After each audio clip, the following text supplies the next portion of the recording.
we couldn't have been acquired by a better business. I don't know what the word is.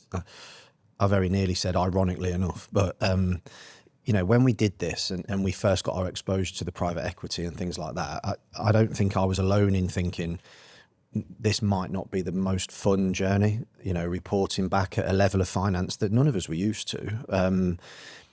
But it's actually, been incredible. Like what we loved was building the business, being entrepreneurial, finding an opportunity, going, right, let's give it a go. And it's one of those things where, I forget the phrase, but we're sort of abnormally confident about our ability to do things. It's not an arrogance, but we'll give something a go. As long as we're licensed, as long as the governance is there, as long as the compliance is there, as long as we can provide good outcomes for clients, we'll set up an office and we'll believe in ourselves that we can do it. And I think that one of the major differences between other businesses that have been backed by the same capital, we retain that entrepreneurial spirit. And while they're coming up with reasons why it can't be done, we're already 50% down the line of trying to do it. Now, we don't get everything right, but we'll always try. And invariably, as we learn and grow and develop, we get more things right more often.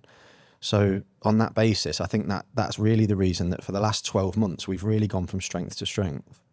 I think also if you look at the when we merged Harris & Rowe and Arlo, it very much felt at the time like we were bringing pieces of a jigsaw puzzle together. And so just to expand on that, you guys were Harris & Rowe, and Dan, you and Mark were Arlo, is that right?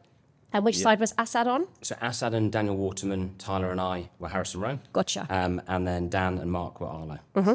So that was 2018 that we established Harris & Rowe, partnered with Arlo. Mm-hmm. And then 2 years later, in June the 3rd, 2020, we arrived in this office as AHR, all as one. But I think that was the main point, is that when we put the six of us together, it very much felt like there were pieces of a jigsaw puzzle coming together to create a kind of perfect picture where everyone knew what they were doing and everyone had their own roles.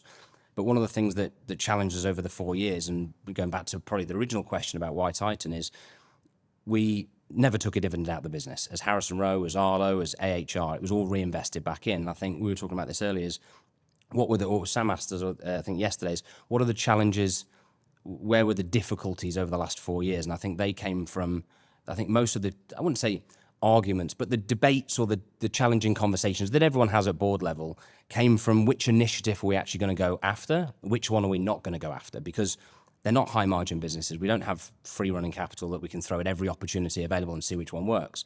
And I think if we look at the last 12 months in reflection, or 15 months now it might be with Titan, not only is there the capital available for the right initiative, but there's additional pieces of that jigsaw puzzle we didn't know we needed, which is the expertise, the knowledge, the skill set that group have that we don't have in certain areas, that have been massively helpful in going after different jurisdictional expansion, different proposition solutions, etc. That's been really, really, really good. There's various things that will last the length of time, and really high quality advice. If the business is built on really high quality advice and great client outcomes, that will last the length of time way beyond all of us. And it's really the bedrock of the brand, the reputation, and everything that comes moving forward. And so, we're aware, having Tyler and Rebecca spent some time in the UK, the way that advice is delivered from what we've seen across the group is not necessarily just in line with current regulation. It far exceeds that. It's setting a gold standard. And ultimately what we want to do is brings it all the way back to the One Titan. For me, the One Titan is that a client can engage with Titan in any jurisdiction globally, and they get the same level of service and output in any of those offices as they would in any other. And that means there needs to be this gold standard across the board, irrespective of what the regulator in each jurisdiction says needs to be done. We need to uphold that globally to the very best we can find from all the different locations. Let's not forget either, as much as we like to sit here, in fact, we actually don't like to sit here and say how well we've done. But we have done well, and I think that we should be confident enough in delivering that. But I think we should also be really mindful of the fact that a lot of why we've done well is because we've been plugged into Titan. So Ian Wood will come out, Peter Doherty will come out. We've got in-house legal support. We've got Tiff in compliance. We've got Gretchen in HR. Like, all these things have allowed all of us to be freed up to do the things that we're good at. And that's one of the things that I think we have to give massive credit to James, to Andrew, to Ken, to Damien. They allow us to be us. Like I said in the past, like, you look at this and go, this might not be great, but we're joining something that in theory in a few years will be very valuable, et cetera, et cetera. It gives us the opportunity to make everyone a shareholder. But they've come in and gone, much like we have with our guys, they've gone, you guys are great at that, just go and do that. And they've given us that support to do it. So if you take our biggest client, the biggest client I believe in the group, with the exception of one who shall remain nameless, he moved here. You know, we were given that client. Yes, we have to look after him, and yes, we have to do what Will's just said and give him that same service, that same level of comfort and confidence.